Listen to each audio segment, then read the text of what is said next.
Fellowship of Christian Illusionist friends, here's Dwayne Laughlin, that's me, with a short Sunday morning Bible lesson for you. If I were to ask you how many commandments are there, how would you answer? I think most people in America, if they were asked that question, would say, well, there's 10 commandments. And that would be the general impression. But if we were to ask that question back in the time when Jesus Christ was on the face of the earth, the answer would not be 10. The average person, especially a person in Israel, would have said, well, I don't know how many commandments there are. There are more than I can count. And if we happen to come across somebody who was a scribe, an expert in Jewish law, that person would have said, well, there are more than 600 commandments, and then there are a lot of other things beyond that are kind of commandments, and you probably should consider them as commandments. In those days, they believed there were lots and lots and lots of commandments. You say, well, where did these come from? Well, some came from the first 5 books of the Old Testament, from Moses, and they were commandments God had given. Along with the 10 commandments, he had a lot of specific commandments for the Jewish people because they were to be a distinct race peculiar unto him.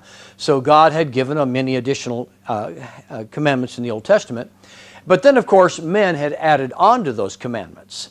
It's a sad thing that people do, a bad thing people do, but they often do it, and that is they think they can help God out. In other words, God says do this, but if we do even more than that, if we're even stricter than God, then maybe we'll be even more spiritual.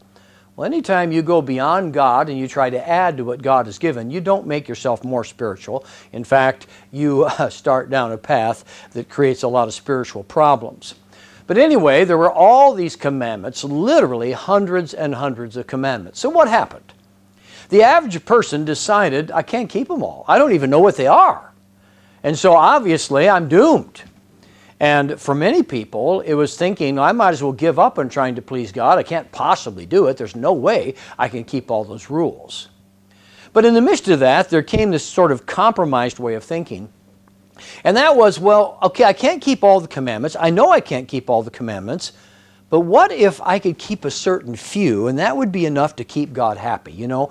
What if I could figure out what the biggie commandments are, and I'll keep those commandments, and if I'm keeping those, at least I might not be forever condemned. Well, that led to discussion and argument about which commandments are the biggies, which commandments are the most important. Since you can't keep them all, if you can only keep a few, what are the ones you'd better make sure you keep?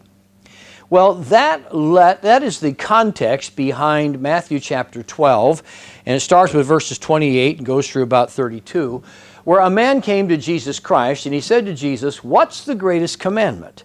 And his question was not really a nice question. It maybe sounded nice, would seem nice, but he had an underlying motive, and that is he wanted to get Jesus Christ in trouble. It was actually a controversial question. And no matter how Jesus answered, there would be somebody who disagreed. Oh, Jesus says that's the greatest commandment, but we know this other commandment's the greatest commandment. Jesus says those are the biggies, but we know the real biggies. There was all that kind of fussing constantly going on back there. So the man's trying to get Jesus to say something that will cause Jesus to have even more enemies. But of course, the Lord was aware of what was going on and always capable of handling these things. So Jesus Christ answered, and it's found here in this 12th chapter of Mark, starting with verse 29 and then 30. He says, thou shalt love the Lord thy God with all thy heart, with all thy soul, with all thy mind, with all thy strength. You think it's a big discussion. You think there's all kinds of confusion. You think the biggest commandment, the most important commandment is up for debate. No, it's not. There's no question about it. You should have known this. Everybody should know it. The most important commandment is to love God with everything that you are. And when he says heart, mind, soul, and strength, he is laying out those 4, what you might say, parts of the human life to emphasize the idea that everything about us is to be controlled by, influenced by, even dominated by the fact that we love God. There's to be no part of our life that is not affected by our love for God. And by the way, if some of you are Bible students and you know in the other Gospels, instead of 4 things, he says 3, the reason for the use of the 3 words in the other Gospels is the culture to whom he was speaking there saw 2 of the words as kind of meaning the same thing.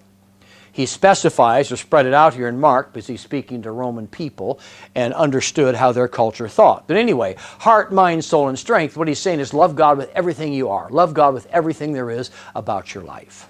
Well, that's the question. Do we love God with everything we are? Loving God really is the number one commandment. And I think it's very important for us to pause quite often to ask ourselves, am I loving God? It's not about being right. Some seem to think the Christian life is, well, I'm the one who properly interprets the Scripture, and I'm the one who knows the answers and other people don't. That's not what the Christian life's about. And others say, well, we're strict. We're the ones who keep all the rules other people don't keep. That's why we believe that we're spiritual. And there are others who would say, well, look at all these good things we're doing. Look at all this outreach we're doing. We're the ones who are most spiritual because of all these efforts. No, it's loving God.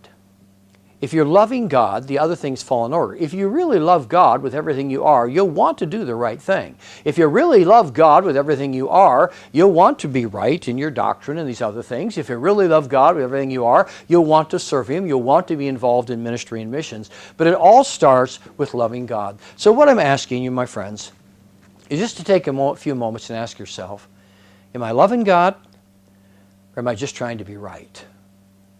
Am I loving God, or am I just trying to be that person who looks so spiritual? Am I loving God? Or am I just running around busy, doing? Make sure you really and truly love God. You have a heart for God. That whatever you do in life, whatever happens in life, it's not happening out of guilt. It's not happening because you're competitive. It's not happening because you want to show off. It's happening because you really love God. You really care about the things that matter to God. I keep these lessons short and simple, so that's as long as I'm going to go. But I think I've said enough to cause us all to think. It's about loving God. Do you love Him? How much do you love the Lord? Take some time to consider that carefully. Thanks for listening to my Sunday morning message. Looking forward to next time I get to share with you.